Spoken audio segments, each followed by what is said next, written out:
first project that we did, this is our second project, and the first project we did was for Diane Granite Yalowitz, and that was in 2004. We started that. And she died of a brain tumor, and she was a journalist for the Washingtonian, so she was a very gifted writer. So this community pulled together, we wrapped all of her words around paper clips, 20,000 of them. Brendan Ogg, 19, was also, he was diagnosed with a brain tumor and died of brain cancer 2 years ago. So what we wanted to do was also do a project with the same community, because we learned in the process of healing and suffering through with Diane that there was great beauty in bringing people together, and we sort of helped each other during this process. So this is, I'm talking on that level about this piece right here. Okay, so this is encircled. And it reflects a year and a half of knitting. And we started out, Jackie, it was sort of a good teamwork of coming together as a community and knitting, and we wanted to do a project, a community project. So it's the symbolism behind each panel. So each knitted panel is 20 stitches, which symbolizes the 20 years that he lived. And then we started to weave them, sort of overlapping them one after another, which I think is sort of a nice symbolism, is that when grieving, you want to bring life full circle somehow. You know, when you're sad, and then you want to feel like you're sort of bringing in sadness to the rest of your life. So we sort of looked at this as tree rings and sort of a life-giving piece. Is there anything? At the center of this, Jackie knitted a lot of panels, and it started in the center with Jackie wrapping the very first one, and it also ended with Jackie's panels wrapping it. And over here are a list of the knitters that participated in knitting the panels. So it was like Francie said, it was an extreme gift from the community. Because this installation has several parts. It has the encircled, which is the community knitting. It has the digital piece, which is done by Lisa Hill, and the word panels. And then I have some of the smaller connectome squares that sort of talk about memory. But so the words here, I'll start with the digital piece. Brendan wrote this beautiful compilation, Summer Becomes Absurd. And the poetry, all the poetry that's in here is coded into this piece, and I programmed it so that it would randomly pull up the words. And those of us who know the poetry from reading it and feeling it will recognize words as they form and then go away. But what I thought about in creating this piece is that when I heard Jackie and Francie talk about Brendan's processing of his words, they didn't always come clearly all at one time. They would come and then they would form into these these beautiful poems.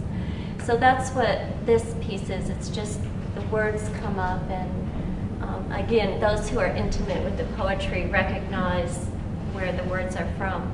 These panels down here also represent that visually.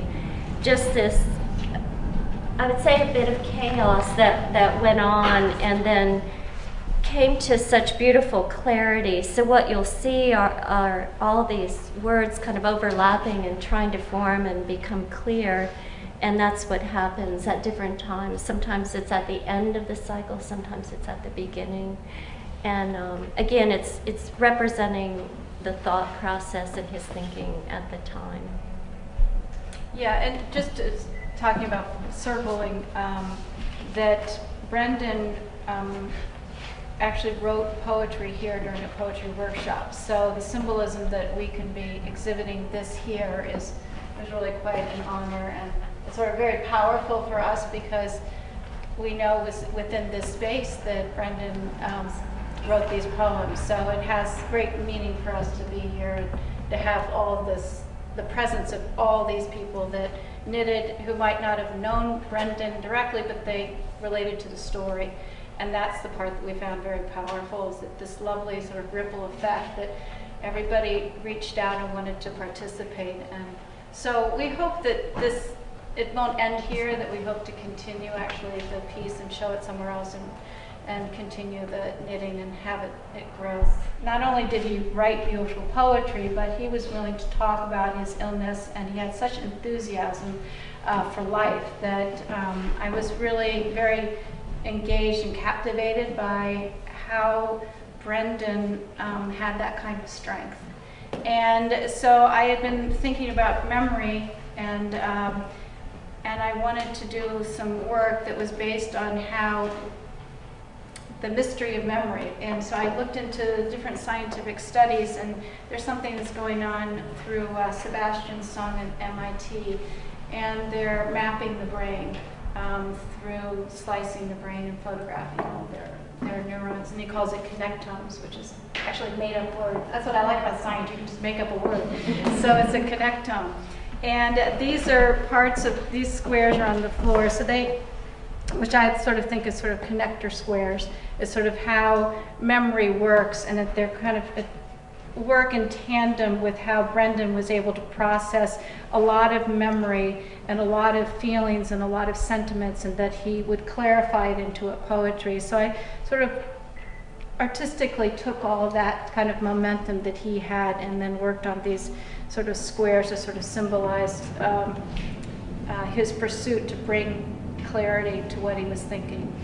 And then the other thing too is that Brendan, I talked to Brendan about what he was thinking, and Jackie shared to me how Brendan worked during that year to create a book of poetry.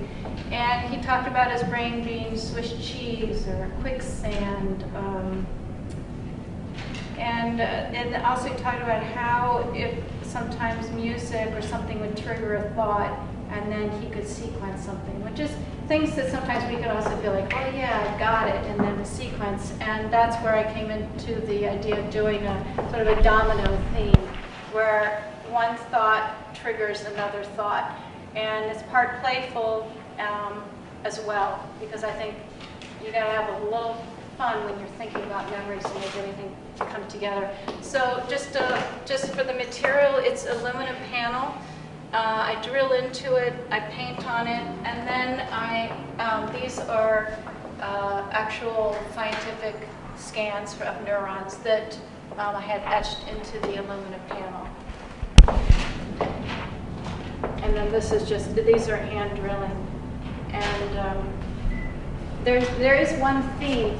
We have a lot of shared themes in this exhibit, but there's a time element to all this work that, you know, if your work takes a great deal of time, Lisa's, and then the time, a year and a half of knitting, and then a lot of drilling on my part. So anyway, so I think the element of time is sort of a passage of time in all of our work, I think, this seems pretty clear.